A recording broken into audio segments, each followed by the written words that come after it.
What up, players? It's Warboss Tay up in this mug. I had originally intended to do a series on the Warhammer Quest characters as they come out. Wanted to give my perspective on them, talk about how I would paint them and what I think their utility would be and if they're worth it or not to purchase if they ever get individually packaged and sold outside of the game.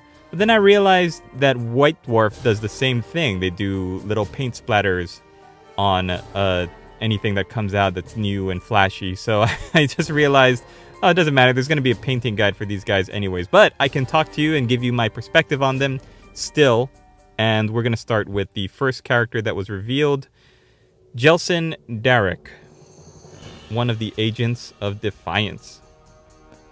Once he hunted witches, aether geists, and cultists of the dark gods. But after he was expelled from the Order of Azir, he decided on a massive career change and started hunting vampires instead. So he's a renegade bad boy that don't play by no rules. I can dig it. Alright, look at that model. A lot of browns, dark colors, blacks, and various shades of brown for the leather. And yeah, the metallics are all muted and corroded looking. Okay, so it looks pretty good. I would say the easiest way to paint him would be to take the model and don't attach the hat yet.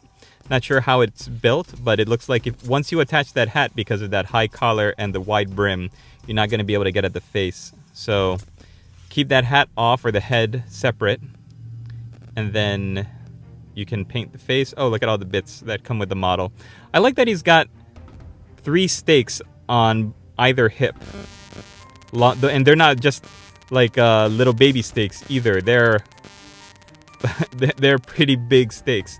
That makes sense, I guess. They want them to just look really, really powerful. Big stakes. The stakes are big. Yeah, look at that. The silver is very corroded, and even the browns look really dusty.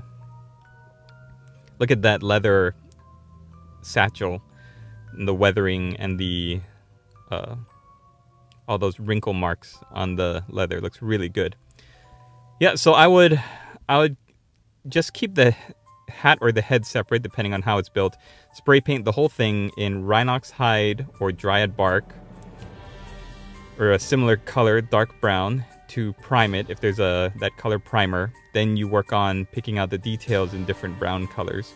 The gloves look like they highlight up from black to a dark blue, so maybe a Cantor blue. Yeah, I wouldn't go with a blue-green like Stegodon, Scale Green, or Incubi Darkness.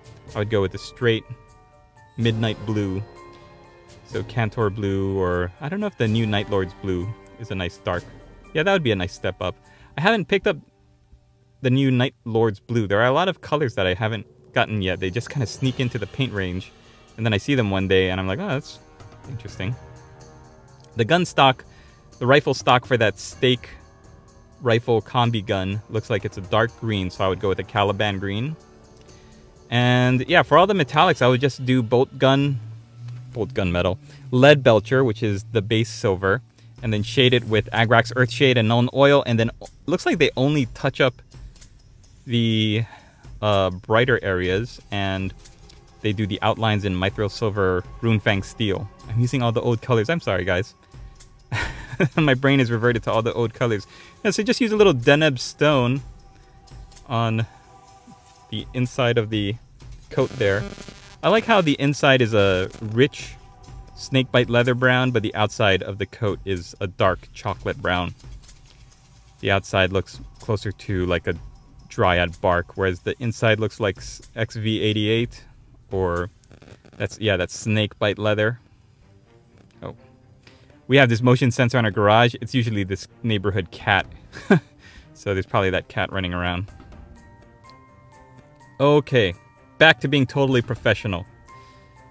Having arrived at Ulfenkarn, he is determined to sweep it clean of the taint of the undead, but he can't do it without help. So we'll be taking a look at his vampire hunting buddies. And looks like that's the end of the article. So Not very overwhelming, but I kind of like that it's a very simple and plain character. He's not one of your Stormcast Eternals doing the lunge onto a big piece of masonry, holding the hammer up in the air and screaming. He's almost understated. It looks like he's hunting for his prey. The direction of his body is moving one way. He's walking forward, but he's scanning the area to his left. He's got his gun slung over his shoulder, but it looks like he's ready to whip it down at a second's notice, and he's got that hammer in his left hand. So obviously he's expecting trouble wherever he's going. He's being very wary and watchful.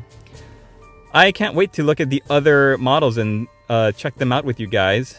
If you are interested in getting this game, I've been reading up on it a little bit.